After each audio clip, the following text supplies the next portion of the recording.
Pete and the Pumpkin Patch.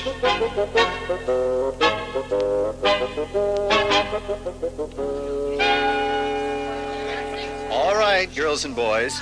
Now, we have just 5 minutes before bus time. Check around your desks and make sure there isn't any scrap paper on the floor. Also, I'll check the desks tonight to make sure yours is neat and clean. Kevin, will you erase the board? Sally, you water the plants, please. Remember that Friday afternoon we'll have the Halloween party.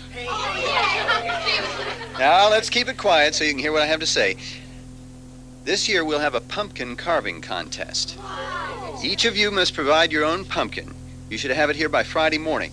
We'll have judges, and there'll be a prize for the 3 best pumpkins. Our room mothers will bring refreshments. Now, if you're ready to leave, stand quietly by your desk. Don't forget to take your math home if you didn't finish today's assignment.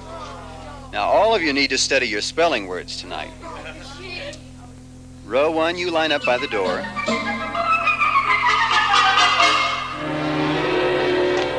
Pete, wait up for me.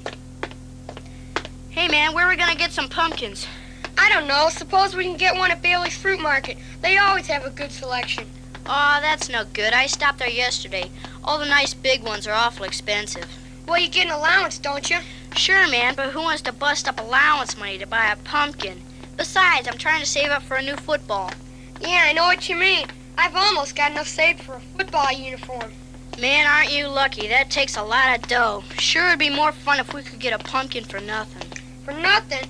How could we do that? Rip it off. How else? Rip it off?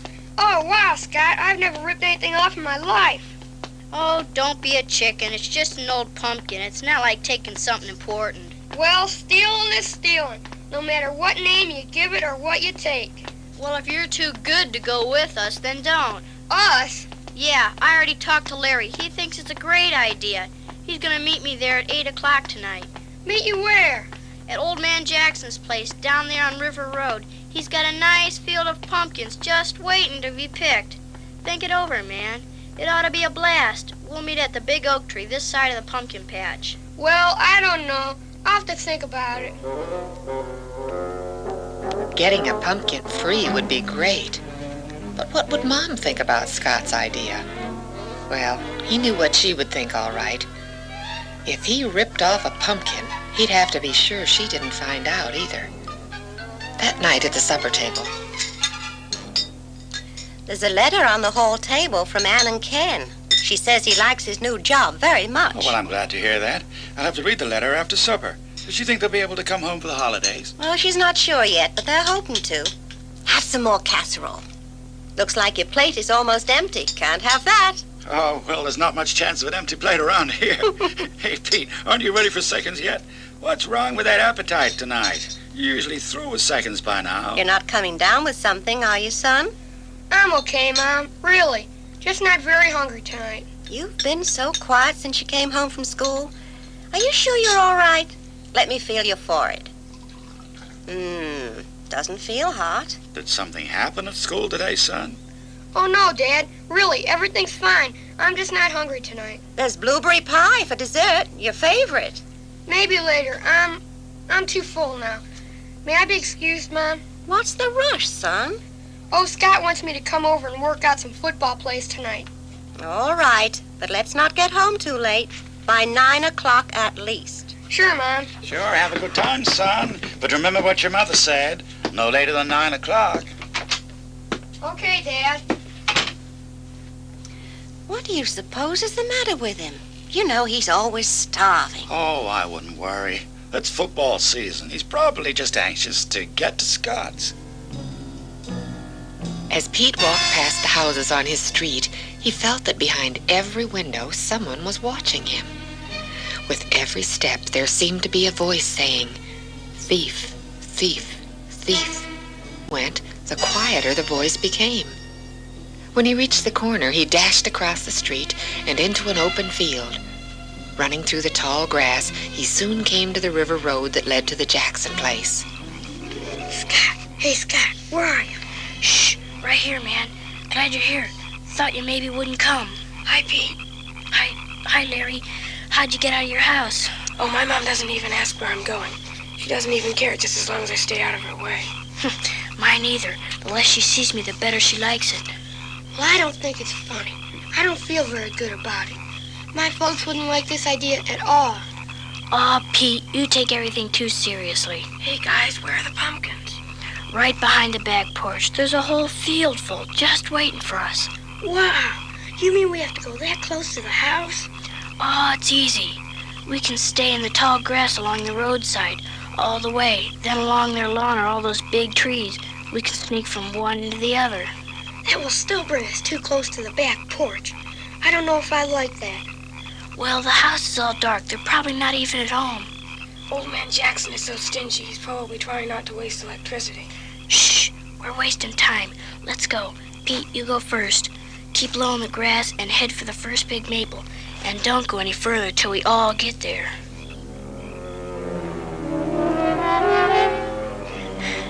Okay, now one at a time from tree to tree.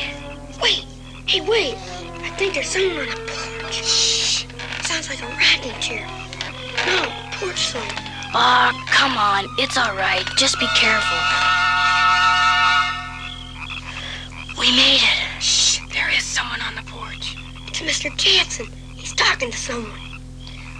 Let's crawl over behind the lilac bush and see if we can hear what he's saying. Be quiet. If he hears us, we've had it.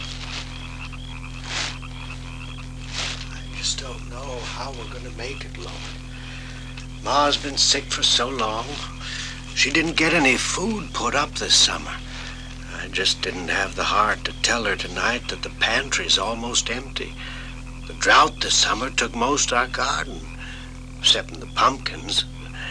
Seems our pension doesn't ever reach through the month. Oh, forgive me for complaining, Lord, but everything I tried just seems not to work out. He was praying. Did you hear that? Almost no food in the house. Let's go back to the road. We've got to talk. Okay, let's go. Hey, fellas, we should be ashamed of ourselves. Those poor old people. Not enough food, not much money, and we were going to steal pumpkins from them. Yeah, we were being stupid, all right. Some old people have it pretty rough, I guess. Suppose so. I thought it'd be so cool to get a free pumpkin. Somehow, after hearing that old man pray, it just doesn't seem any fun at all. I guess we better head for home. Yeah, we'll just have to fork out the money and buy our pumpkins. Wait a minute. You mean we're just going to forget about the Jacksons just like that? Well, we're just kids. What can we do? First of all, we're going to tell our folks all about tonight. You've got to be kidding, man. I'll say. No, I'm not kidding. If we're going to do the right thing, then we've got to go all the way, not just halfway. Wow, I suppose you're right again. Then tomorrow we're going to talk to Mr. Rogers. We've got to tell him about this, too? Why? Because we're going to need his help, plus the help of all the kids in our class. Help? For what? You heard what Mr. Jackson said. They don't have hardly any food in the house. Now, if we could get each of the kids to bring some canned goods and other foods from home, maybe we could even raise a little cash, too. Or we could take a nice box of supplies to the Jacksons. Yeah, that's a great idea. Okay, I guess if you can tell your folks, I can tell mine. All right, see you tomorrow. We'll ask Mr. Rogers if we can talk to him during morning recess.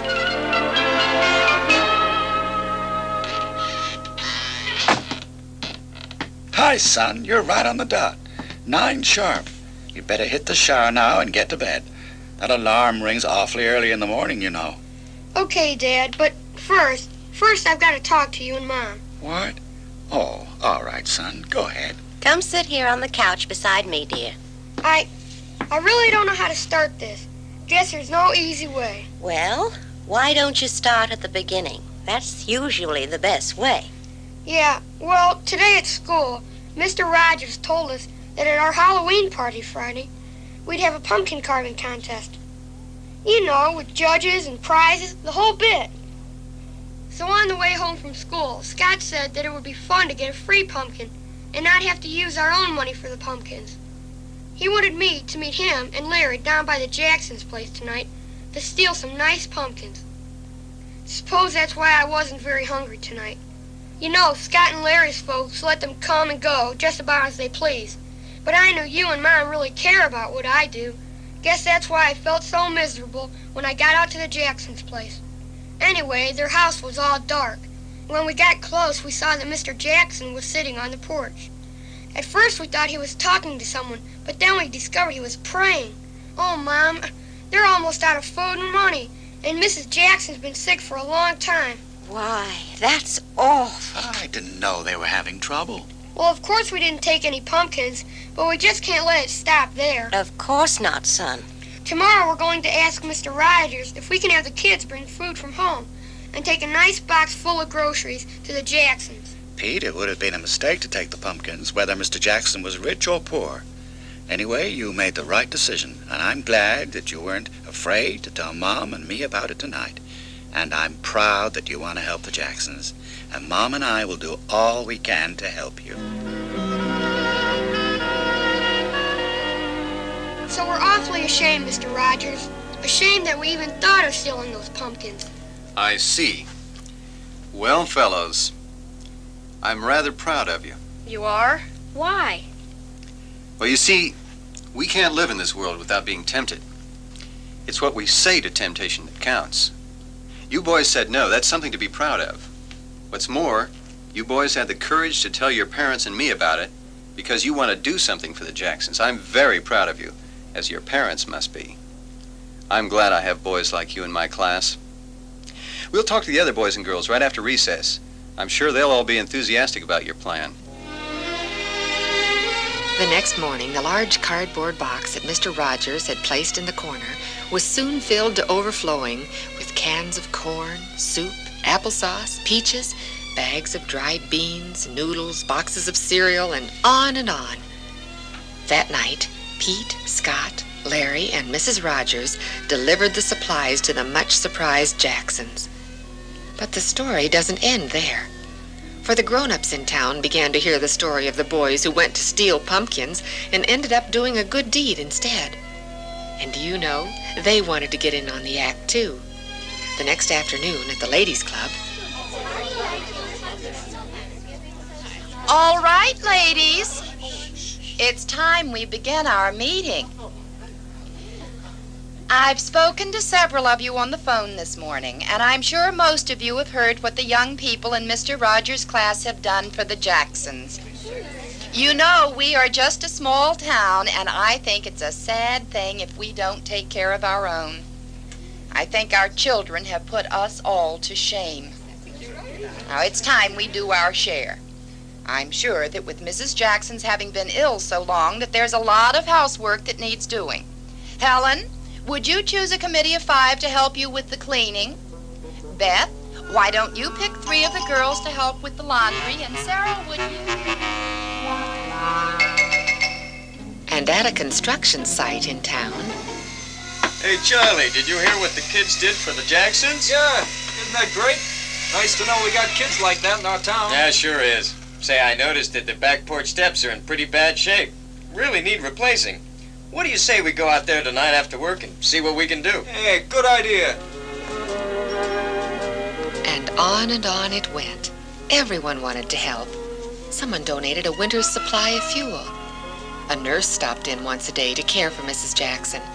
A teen club from the community church went over and helped Mr. Jackson harvest his pumpkins. Well, most of the pumpkins, that is. The next Friday morning. Hey, why is the classroom door shut? Can't we get in the room? Here comes Mr. Rogers now. All right, when you're all lined up and quiet, I'll open the door. Hey, look. What is it? Wow. Pumpkins, big ones. Yes, there's a pumpkin for each member of our class. A gift from the Jacksons. Jacksons? The Jacksons? Oh, those pumpkins? Right. Oh, Isn't that